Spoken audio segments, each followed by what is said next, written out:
Beatriz Herrera supo que algo no encajaba desde el tono. Mauricio no anunció el viaje, lo dejó caer un viernes por la tarde como si hablara del clima. Dijo que saldrían a Puebla el fin de semana, que su madre tenía conservas para entregar antes del invierno y quería verlos. 2 días, nada más. Beatriz se quedó en el umbral de la cocina con las llaves aún en la mano. Tenía planes. Pequeños, silenciosos pero suyos, una visita pendiente, recados atrasados. La rara posibilidad de dejar pasar el tiempo sin obligaciones. Abrió la boca para decirlo y se detuvo.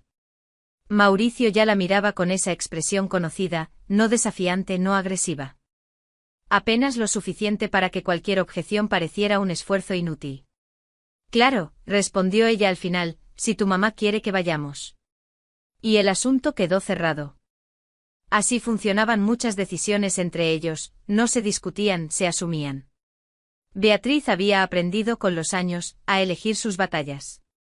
Esa no parecía una que valiera la pena. Su relación con la suegra siempre había sido correcta y distante, marcada por una cortesía sin calidez. Nunca hubo gritos ni reproches abiertos. Pero sí una decepción muda que flotaba en cada silencio, en cada pregunta formulada una vez de más. Beatriz la soportaba sin responder como hacía con casi todo. Esa noche. Mauricio llegó tarde. El olor a alcohol la alcanzó antes que su voz. Dejó la chaqueta en cualquier parte, se movía con torpeza, irritado por nada en particular. Cuando Beatriz preguntó dónde había estado, respondió con vaguedades, un cumpleaños del trabajo, un par de tragos de más. Nada importante. Ella sugirió que se acostara temprano, el camino sería largo.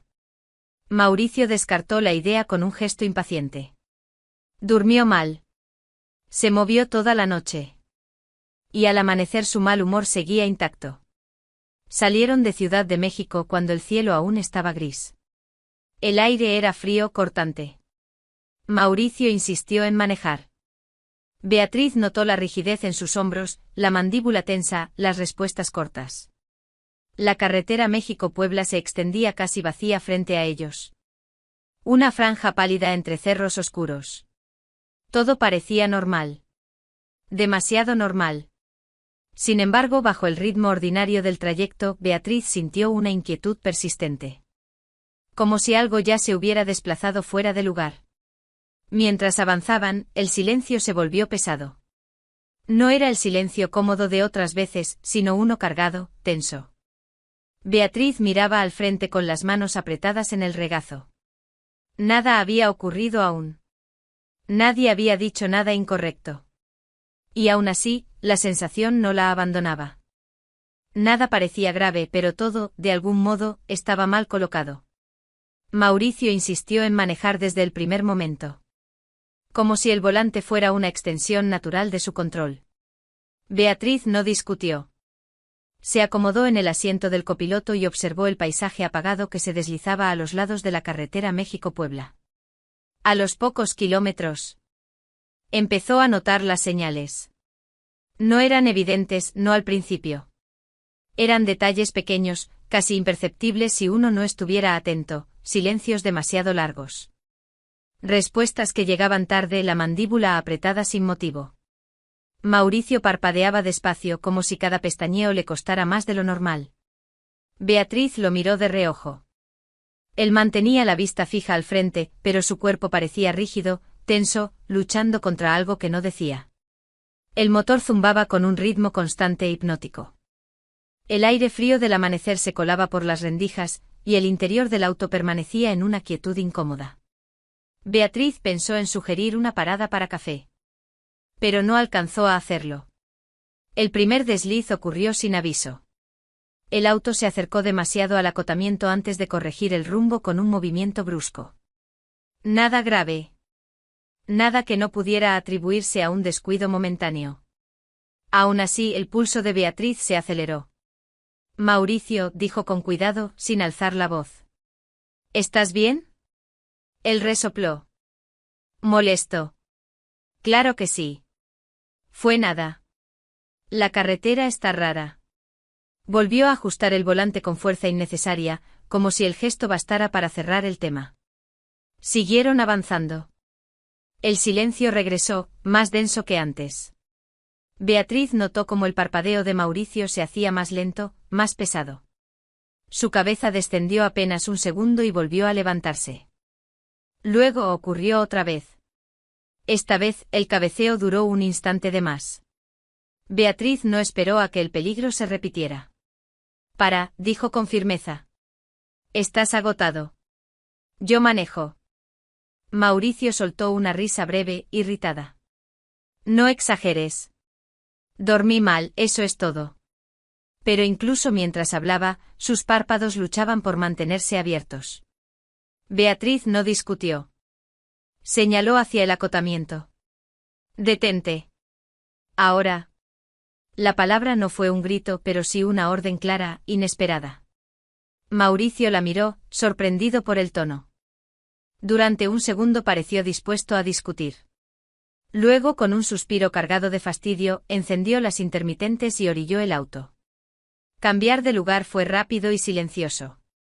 Mauricio se dejó caer en el asiento trasero sin decir nada más.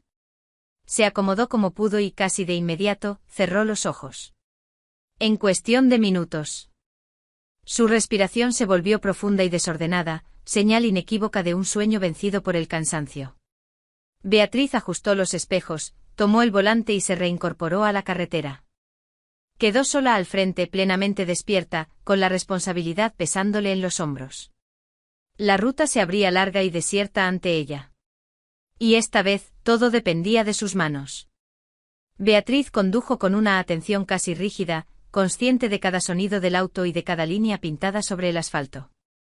El silencio era absoluto. No había música. Ni conversación ni distracciones. Solo el zumbido constante de las llantas y la respiración irregular de Mauricio detrás, profunda, pesada, ajena a todo. El amanecer avanzaba lentamente, pero el cielo seguía cubierto por una capa gris que aplastaba el paisaje. Los cerros parecían sombras inmóviles. El frío se sentía incluso dentro del coche. Fue entonces cuando lo vio. Al principio no fue más que una forma oscura junto al acotamiento. Algo pequeño que no encajaba con el entorno. Beatriz levantó ligeramente el pie del acelerador, entrecerró los ojos. A medida que se acercaba, la figura tomó forma, un niño solo. De pie a un costado de la carretera México-Puebla. No corría. No hacía señas. Simplemente estaba ahí inmóvil, con los brazos pegados al cuerpo.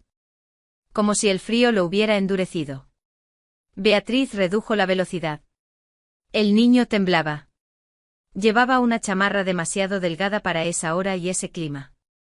Cerrada hasta el cuello con manos enrojecidas que apenas asomaban por las mangas. Parecía pequeño para estar solo allí. Demasiado pequeño. El corazón de Beatriz dio un vuelco. Miró el retrovisor de manera instintiva, Mauricio seguía dormido. La carretera estaba vacía en ambos sentidos. El siguiente retorno quedaba lejos. Durante unos segundos dudó. Pensó en el riesgo, en las advertencias repetidas, en la idea de que no era prudente detenerse. Pensó también en seguir de largo. En decirse que alguien más se haría cargo. Que no era su responsabilidad. Pero cuando el niño levantó la cabeza y sus miradas se cruzaron, la duda se disolvió. En esos ojos no había desafío ni engaño, solo frío y una espera que parecía demasiado larga para alguien de su edad. Beatriz se orilló y bajó la ventanilla. ¿Estás bien?, preguntó con voz calmada. El niño asintió de inmediato, aunque sus dientes castañeteaban. Sí, bueno, tengo frío, respondió. Su voz era baja, tensa. ¿A dónde vas?, insistió ella. Al hospital, dijo él. El que está más adelante por la carretera. Beatriz no pidió explicaciones adicionales. Abrió la puerta del copiloto. Súbete, dijo. No deberías estar aquí afuera. El niño dudó apenas un segundo antes de obedecer.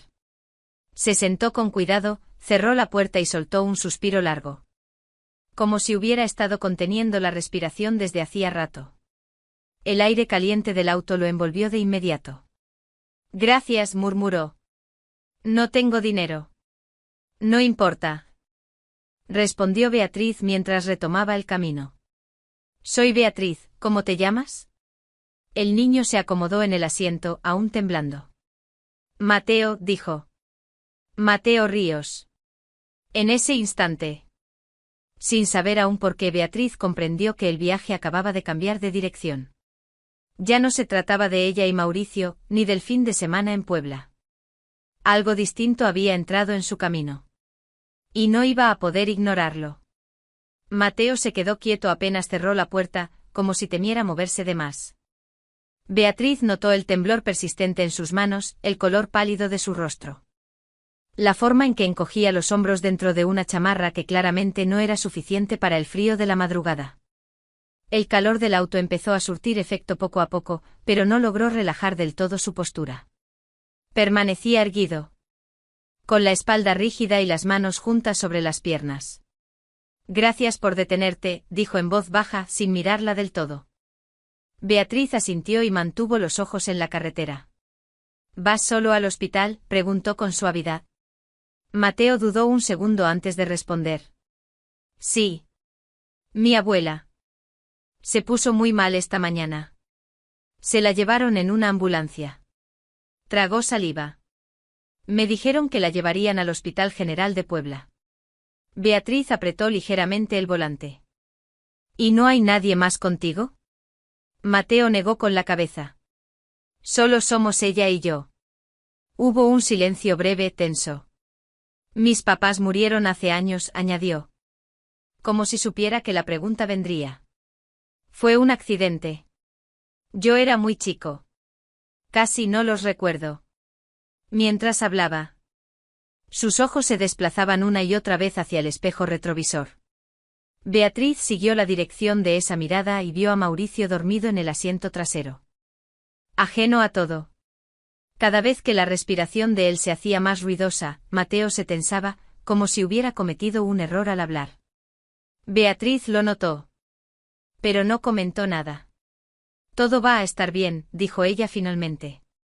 Ya casi llegamos. Mateo asintió, aunque sus hombros no se relajaron. Pensé que alguien se detendría, murmuró. Esperé mucho rato. Beatriz sintió una punzada incómoda al imaginarlo solo, de pie junto a la carretera, esperando a que alguien decidiera no mirar hacia otro lado. Avanzaron en silencio unos minutos. El paisaje seguía desierto, la luz gris del cielo sin cambios. Beatriz decidió darle espacio. ¿Viviste siempre con tu abuela?, preguntó después. Desde que mis papás murieron, respondió Mateo. Ella se encargó de todo. Su tono era tranquilo, casi adulto. Como si hubiera aprendido a contar su historia sin esperar compasión. Volvió a mirar hacia atrás, esta vez por más tiempo.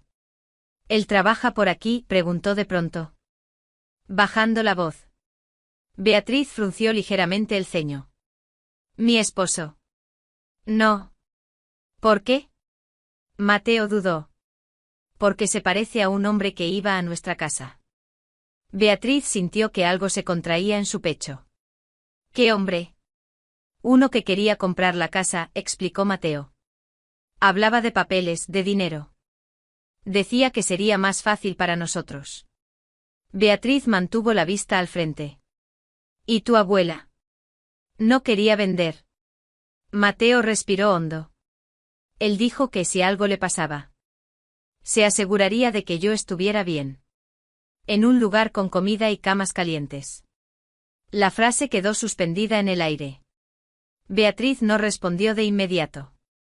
¿Estás seguro de que era él?, preguntó con cuidado. Mateo miró de nuevo a Mauricio y luego negó despacio. No sé. Tal vez no. Solo, se parece.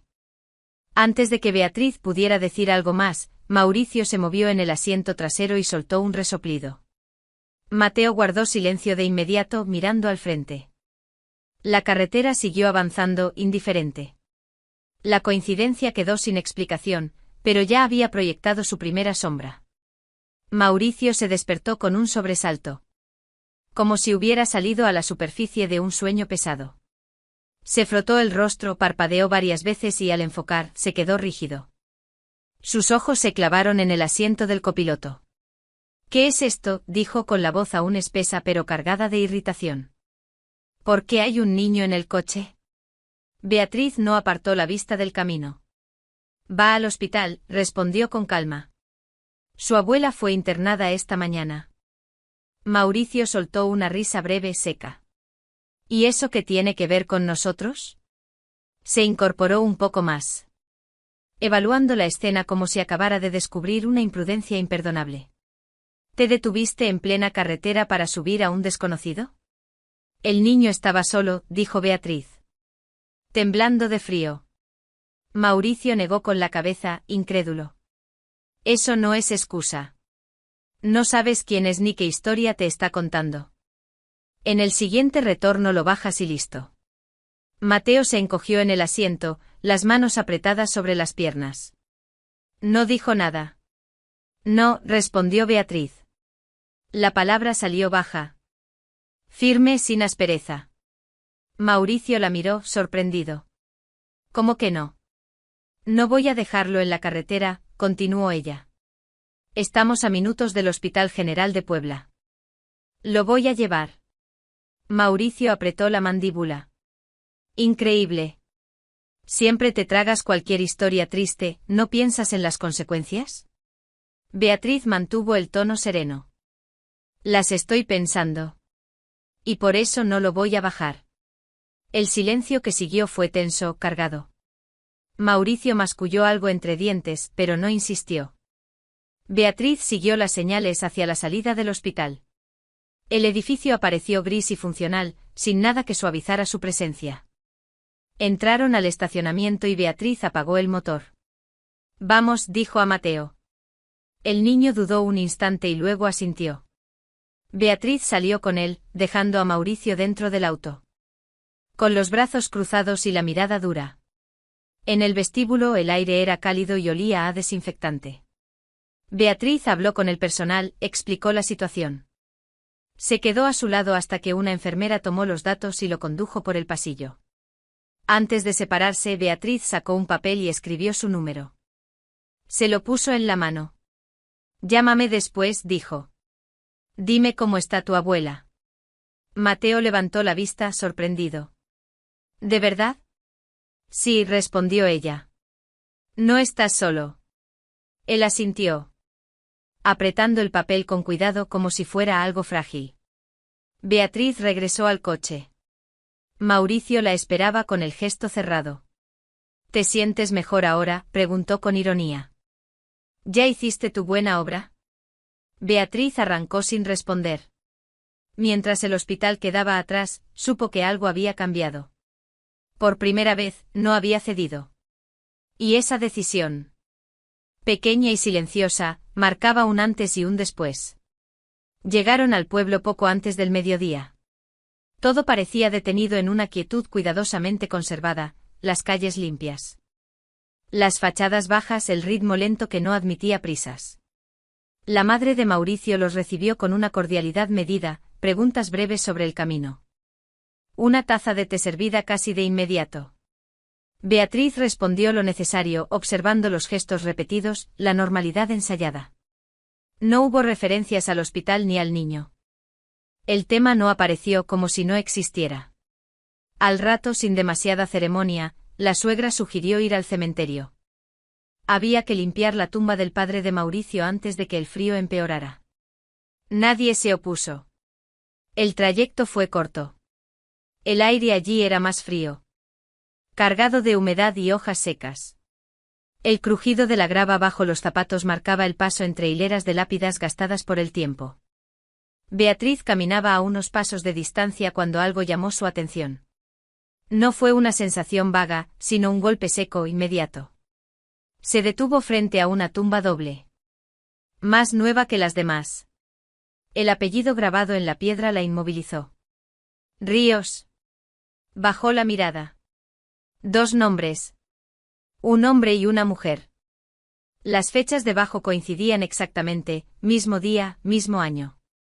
Sintió que el aire se le atascaba en el pecho. ¿Quiénes eran?, preguntó en voz baja, sin apartar la vista de la piedra. La suegra se acercó, siguió su mirada y suspiró con cansancio. Fue hace años, dijo. Un accidente en la carretera federal. Una tragedia.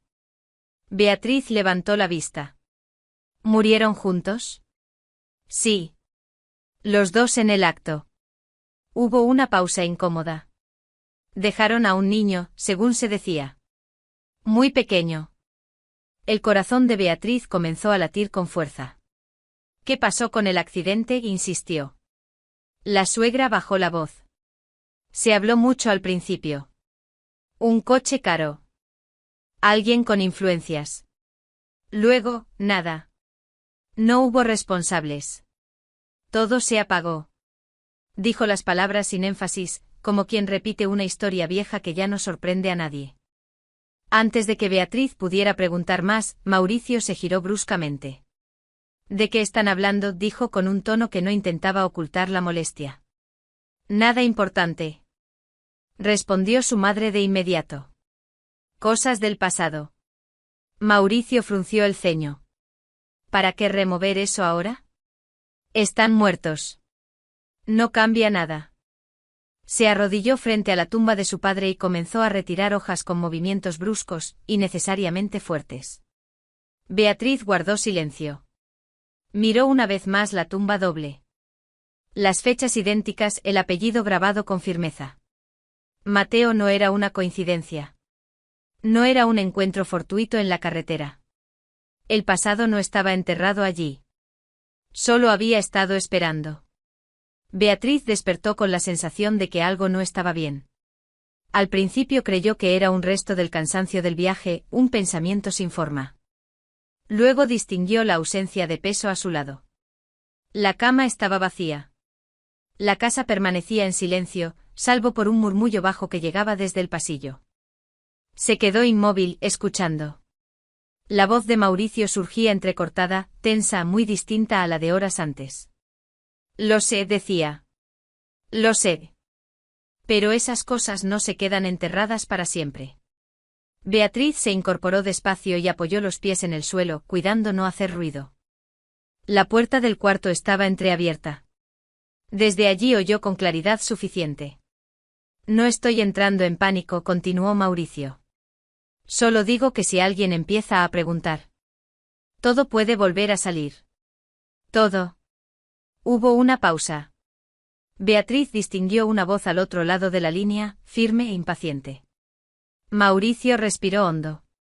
Sí, ese accidente, dijo. Claro que me acuerdo, ¿cómo no iba a acordarme? Bajó el tono. No quiero sorpresas. Si esto se mueve, no van a ir solo por ti. Van a mirar a todos los que estuvimos ahí. Otra pausa. No voy a decir más por teléfono. La llamada terminó. Beatriz regresó a la cama sin hacer ruido. Cuando Mauricio volvió, se acostó y se quedó dormido casi de inmediato, como si la conversación hubiera drenado lo último de su energía. Beatriz no durmió. Permaneció mirando el techo, uniendo piezas que ya no querían separarse. Al amanecer lo enfrentó. No hubo rodeos. ¿De qué accidente hablabas anoche?, preguntó. Mauricio se quedó quieto un segundo de más. Luego suspiró, se frotó las sienes. No deberías haber escuchado. No estaba susurrando, respondió ella. El silencio se volvió pesado. Finalmente Mauricio cedió. ¿Quieres la verdad?, dijo con un tono seco. Mi jefe, Tomás Calderón, iba manejando borracho esa noche. En la carretera federal. Yo trabajaba para él. Lo hacía casi siempre. Ese día insistió en conducir. Beatriz sintió que el suelo se inclinaba. Chocó contra ellos, continuó. Murieron en el acto. ¿Y tú?, preguntó ella, con la voz controlada a la fuerza. Yo estaba ahí, dijo Mauricio. Vi todo. Y vi lo que venía después si hablaba. Explicó sin emoción cómo Calderón había movido contactos, cómo el caso se apagó, cómo a cambio llegaron el ascenso, el crédito para la casa, la vida que ahora tenían. Hice lo que tenía que hacer, concluyó. Decir la verdad no los habría traído de vuelta. Las palabras quedaron suspendidas entre ellos. Beatriz entendió entonces que no había nada más que discutir. No era rabia lo que sentía, ni sorpresa. Era una certeza fría y definitiva. La verdad ya estaba ahí. Y no podía ignorarse. El teléfono de Beatriz vibró cuando aún no había terminado de ordenar sus pensamientos. Miró la pantalla y reconoció el número de inmediato. Contestó antes del segundo timbre. La voz de Mateo llegó quebrada, entrecortada. No me dejan verla, dijo. Mi abuela está en coma. Dicen que quizá no despierte. Beatriz cerró los ojos un instante. ¿Dónde estás ahora?, preguntó. En el hospital. Afuera del área de terapia intensiva. Me dijeron que esperara. No explicó nada más. No preguntó a Mauricio dónde iba ni dejó una nota. Algunas decisiones no admiten permiso ni aplazamiento. Tomó su abrigo y las llaves. Salió de la casa y condujo de regreso hacia Puebla con las manos firmes sobre el volante, aunque por dentro todo se agitaba. La carretera parecía más corta esta vez. Como si el tiempo se plegara alrededor de una urgencia que ya no podía ignorar. El pasillo frente a la unidad de cuidados intensivos estaba iluminado con una luz blanca y dura. Mateo estaba sentado en una silla de plástico. Los pies colgando sin tocar el suelo. Tenía los hombros encogidos y la mirada fija en el piso. Beatriz cruzó el espacio en pocos pasos y se arrodilló frente a él. Mateo, dijo en voz baja. Él levantó la cabeza, sorprendido. Y se puso de pie para abrazarla con una fuerza desmedida para su tamaño. No sabía a quién más llamar, murmuró. Hiciste bien, respondió ella. Estoy aquí. Un médico joven se acercó con cautela. Se presentó y explicó la situación con palabras medidas. La condición de la abuela era grave. Harían todo lo posible. Beatriz escuchó sin interrumpir, con una mano firme sobre el hombro de Mateo. Cuando preguntaron quién era ella, no dudó. Soy familia, dijo. La frase salió natural, sin cálculo. Nadie pidió más explicaciones en ese momento. Al caer la noche, Beatriz tomó otra decisión. No dejó a Mateo solo. Cuando una enfermera preguntó a dónde irían, Beatriz respondió con serenidad. Conmigo. El hospital estaba saturado, el turno era largo, y nadie se opuso. Mateo caminó a su lado aferrado a la manga de su abrigo. Como si soltarla pudiera borrar lo poco que le quedaba. De regreso en el pueblo, lo acomodó en el sofá con una manta. Él se durmió casi de inmediato, agotado. Beatriz permaneció sentada cerca, escuchando su respiración regularizarse. Sabía que lo que había hecho no tenía marcha atrás. No era un gesto momentáneo ni una promesa vacía. Había elegido. Y esa elección silenciosa y concreta, ya estaba trazando un camino del que no pensaba apartarse. El doctor Samuel Rivas no era un hombre dado a las sospechas gratuitas. Años de trabajo en el Hospital General de Puebla le habían enseñado a distinguir entre el caos habitual de un turno saturado y aquello que no encajaba. Lo de Mateo no encajaba. La abuela había ingresado con un expediente marcado para observación especial, una etiqueta vaga que no correspondía con el protocolo. Las actualizaciones del caso circulaban fuera de los canales normales.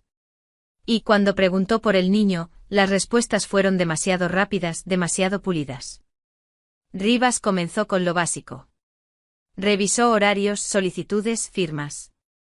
Habló con enfermeras y residentes en conversaciones breves, casi casuales. Cada hilo parecía llevar al mismo punto, indicaciones que venían de arriba. Un nombre empezó a repetirse en documentos secundarios y correos internos: Tomás Calderón. No como paciente ni como proveedor, sino como referencia externa. Influencia. Presión. Rivas pidió una reunión bajo el pretexto de aclarar criterios clínicos. Preparó el encuentro con cuidado. Llevó un grabador pequeño oculto, más por instinto que por certeza. Calderón llegó con puntualidad impecable, traje sobrio, sonrisa segura. Al principio habló en generalidades, accidentes, malentendidos, el pasado ya resuelto. Cuando Rivas insistió en los procedimientos, la sonrisa se tensó.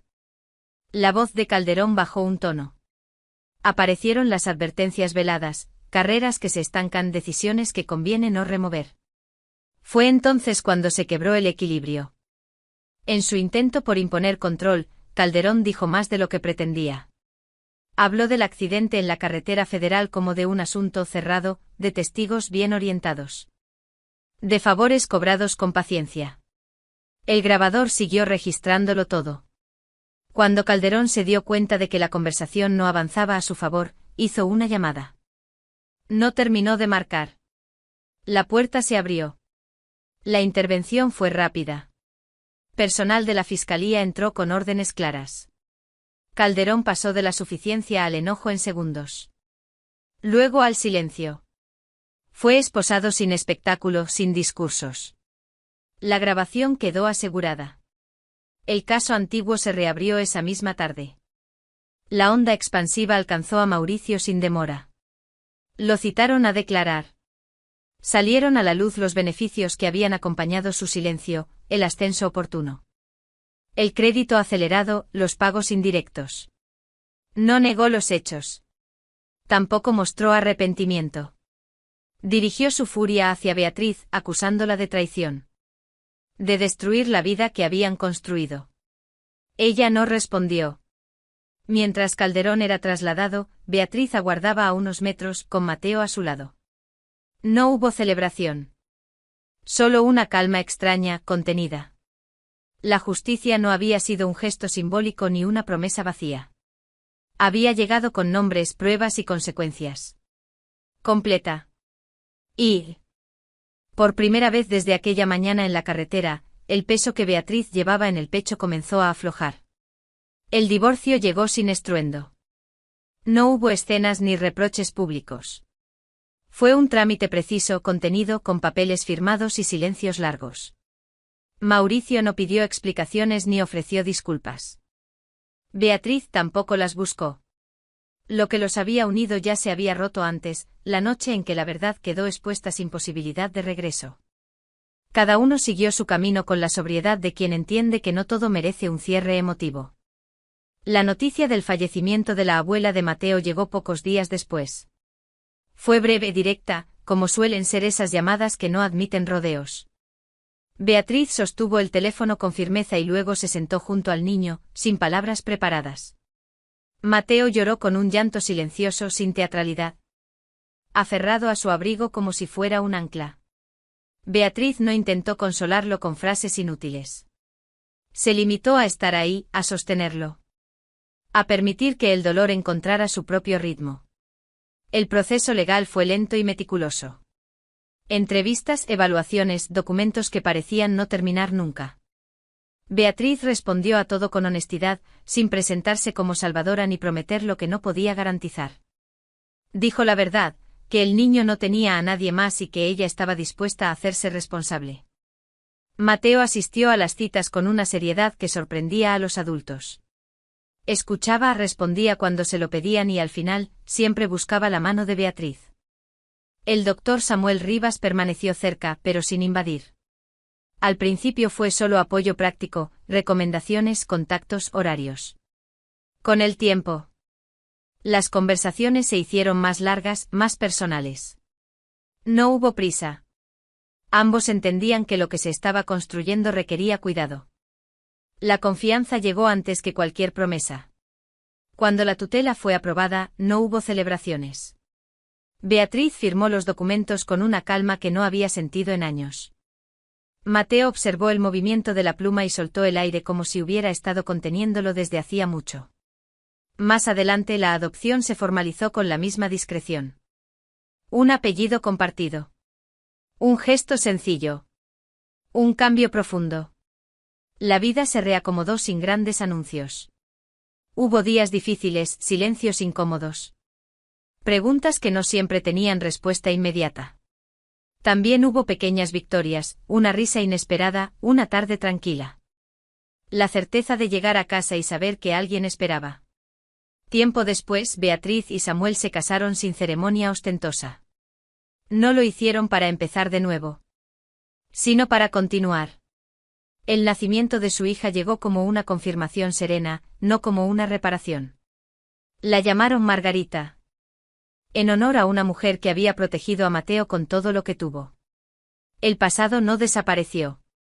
Permaneció donde debía estar, reconocido, asumido, sin poder dictar el futuro.